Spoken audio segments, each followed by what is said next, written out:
Well, a very good evening to you from wherever you're watching, as this is HARMAN MANYORA's YouTube channel, and my name is Ivan Sokinyi. Welcome yet to another interesting episode of the Candid Talk. Joining me to demystify and understand the intrigues of Kenyan politics is none other than Professor HARMAN MANYORA. Prof, welcome to the show. Thank you, Evans. Well, how are you this evening? This evening I'm okay. Yes. I see a number of things are taking place in the country, being a Monday. Yeah, the country is doing well. How was your weekend? Wonderful. We are doing well. Yes. I can see there is some sort of an online Twitter kind of war between the Ugandans and Kenyans. I wonder what Museveni's son has actually said. I think it's just a joke. Is that some sort of a joke? But of course, Kenyans on Twitter cannot allow it. It happened in 1976.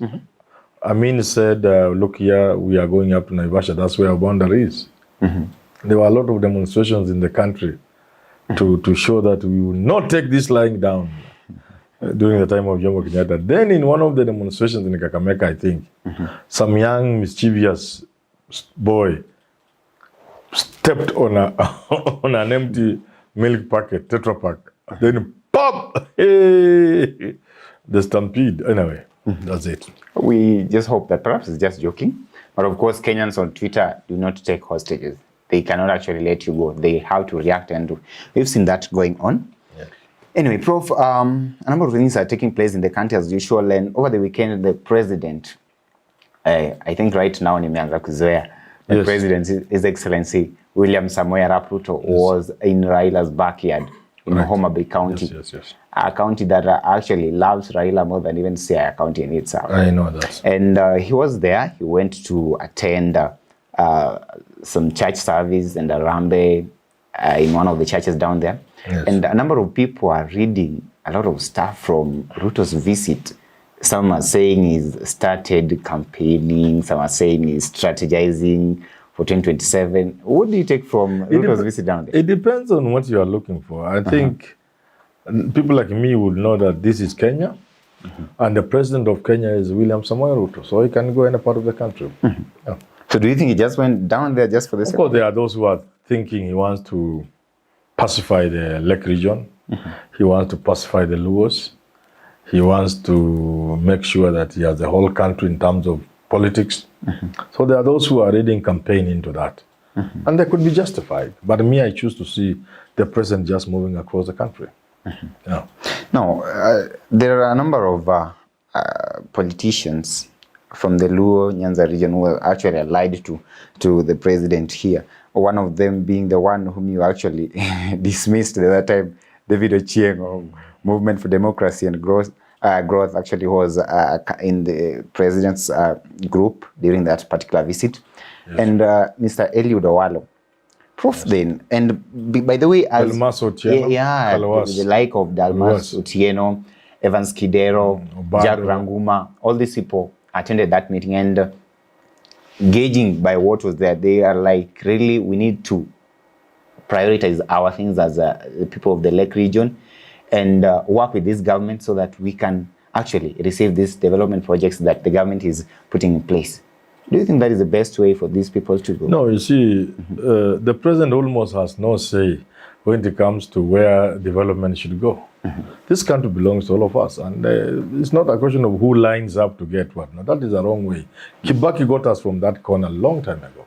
So today we prepare budgets, we have development plans, mid-term, long-term, and so on, immediate. So I don't think it is for people to line up to greet the president to get development like in the 1980s and 70s. No, we have become a long way. We are no longer there.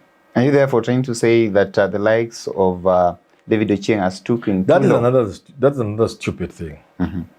If anybody understands the politics of this country, of the Luo Nyanza politics especially, if you want to reach the Luo and you try to reach through failed Luo politicians, you are wasting your time. How? You are wasting your time. Of course, it has not worked. David Ochieng is You cannot reach the Luo through Dalmas Otieno. You cannot reach the Luo through David Ochieng. Through my friend Obado, through all those people, you will fail because you are rubbing people the wrong way. Remember, people are hurting. They may show you their teeth, but they are hurting inside. You do not reach the Luos through people Luos don't consider to be their leaders. You reach the Luo through their leaders, and their leaders are known. And I would advise my friend OLOO not to go in that direction. I'll actually look for him to tell him.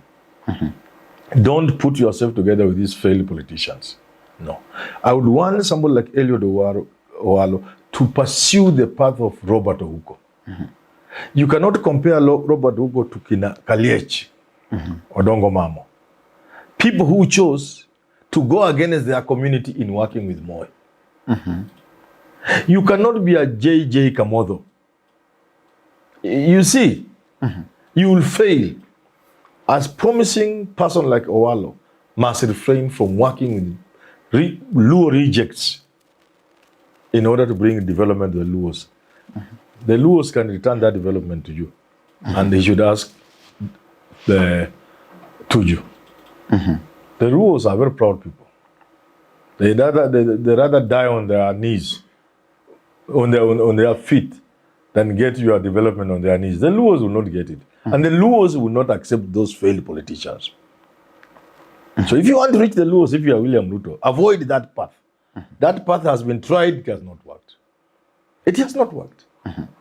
When Kibaki wanted somebody to work with, he went for Raila Odinga and they worked together. When Uhuru wanted somebody to work with, he went to Raila Odinga and they worked together. If you think you'll work with the Luos through this failed politician, Kena Ocheng, Kena Dalma Sotieno, you are wasting your time.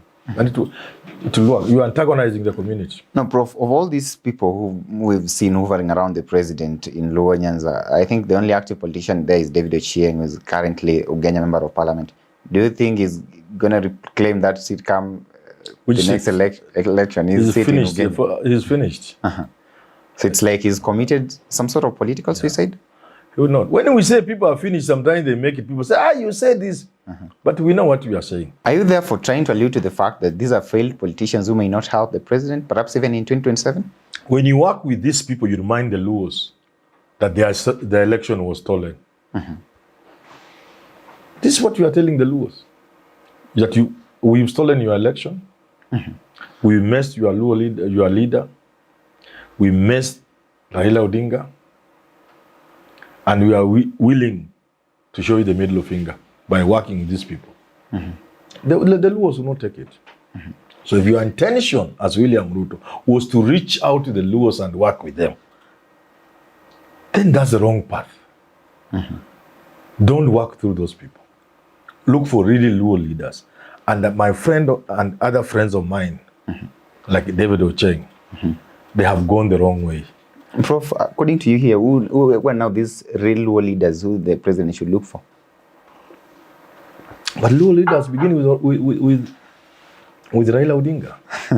Raila is a national leader, but he's also the Luo leader. So are you therefore trying to suggest that he should actually talk to Baba himself? So and Baba is not even a bad man. There's no politician like Baba in this country. People who have hurt Baba, he talks to them. Moi tortured Baba. Messed his youthful life. But Baba worked with him. Kibaki stole Baba's victory. Baba worked with him. The Supreme Court said that Uhuru had not beaten Baba. But Baba allowed Uhuru to complete his term. So what is so difficult talking to Baba? And even if it's not Baba, maybe Baba may not want, perhaps for some reason, I don't know. Why not work with people like Orengo, Kinanyang Nyong? And there's no way they will refuse. I don't see Anyang Nyong. I don't see Orengo refusing to work with Ruto for the purpose of the people of Luo Nyanza and their county. How would they refuse? But when you go and look for people Luos have rejected, people who are eating with the enemy, people who are going to bed with enemies of the Luo people, then you don't want the Luo people to on that Orengo part, Prof, somebody said that Orengo is Baba and Baba is Orengo. Yes. There's no particular moment that you can find Orengo working with actually somebody who Baba does not actually approve. Some say so. You know, unless Baba has a very good reason for not wanting to work with Ruto.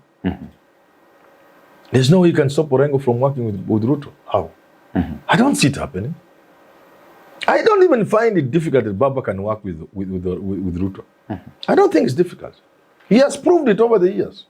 He's a man with a big heart. Okay. You can take a hammer, beat him, but he wakes up, stands up, greets you, and you eat together. Yeah.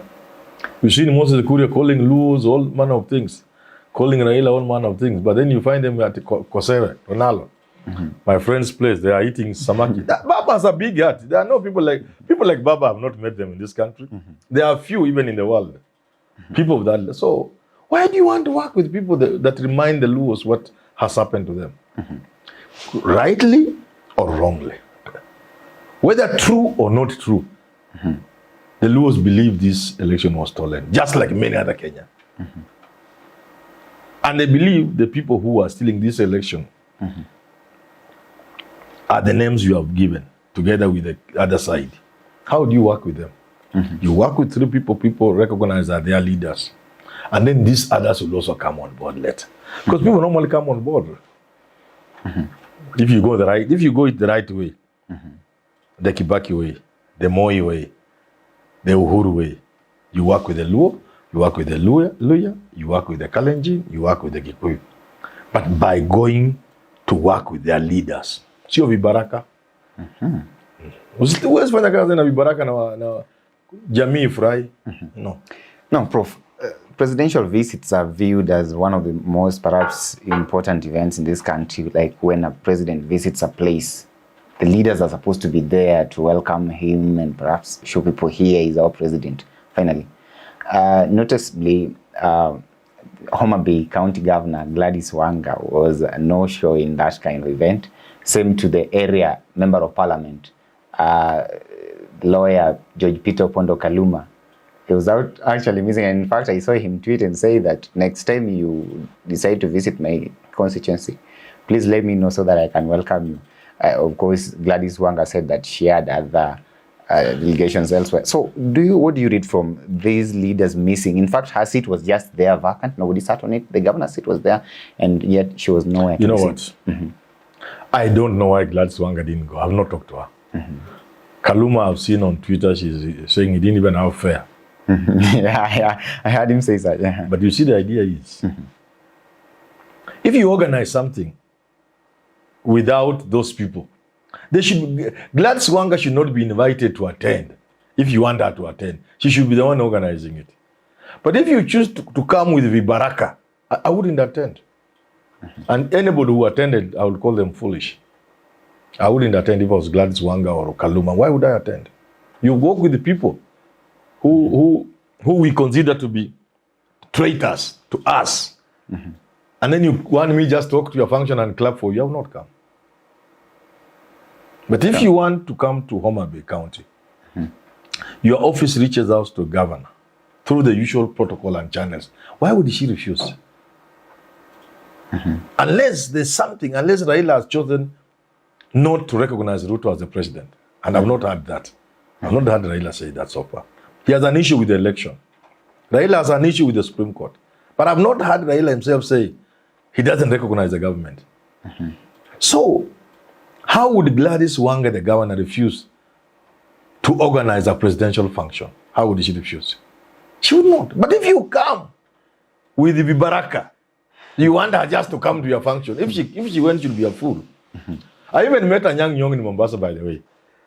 And asked him, I saw you embarrassing and then embracing and singing for Rigathi Gachagua. You have quite moved on. He said a few things I won't say now. In other words, you also have to show respect for the leaders of the Luo people. Because they're also hurting badly. You don't add salt to injury. You show respect to the Luo people by reaching out to the Luo people through their leaders. Not these conmen and Vibarakas. No. Now, this is the county of Evans Kidero. Yes. And he also attended this particular function. And you know what Kidero has said? Kidero has said he wants to challenge Raila. Yeah, actually, that is... So a man who says he wants to challenge Raila, he's the one you are working with. And you expect Gladys Wanga to be there. And then they should not be there. But if the MP and the governor are the main people organizing the presidential function, and the Kidero come, they are welcome because this is Kenya, all of us must fit in this country. We do not know the next step that Raila Odinga is likely to make. But do you think that Evans Kidero stands a better chance of giving Raila a good man for his money in terms of Luo leadership?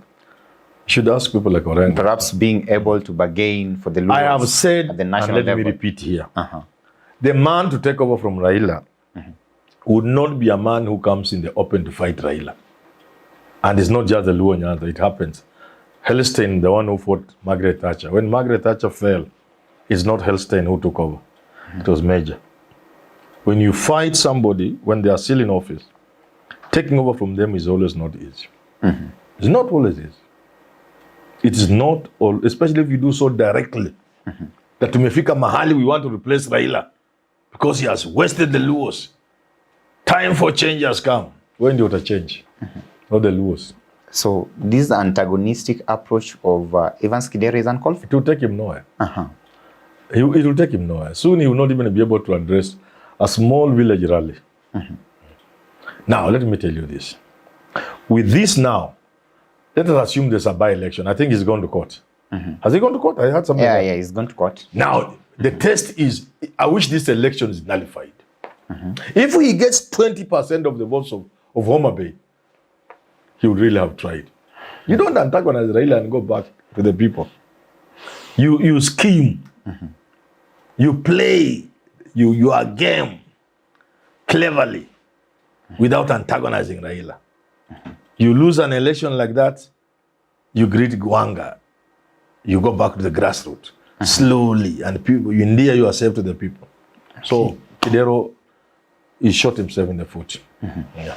Oh, well, let's wait and see what the future actually portends for Luo leadership and whether the fruits, or rather the efforts of the president to bring in these people you call rejects on board will bear any fruit, so that at least he may actually improve in the number of votes that he gets from the Lake region. Actually, if you look at the past elections, what he's been getting from that place is actually meager. Let me use that word. So, well, Prof, I think that is a very good point to wrap up this conversation. But as we always say, please stay tuned to our channel here. We'll always be bringing you very good stuff here with my good friend Richard Mwenja. I call him Jina Kubwa, coming up with Business Glide and Siasa Brigade, and of course yours truly, Jerel Kabiro, Simon Irungu, and Kimutai Kennedy. Well, until next time, I've been your host, Evans Okenyi, and thank you for watching The Candid Talk.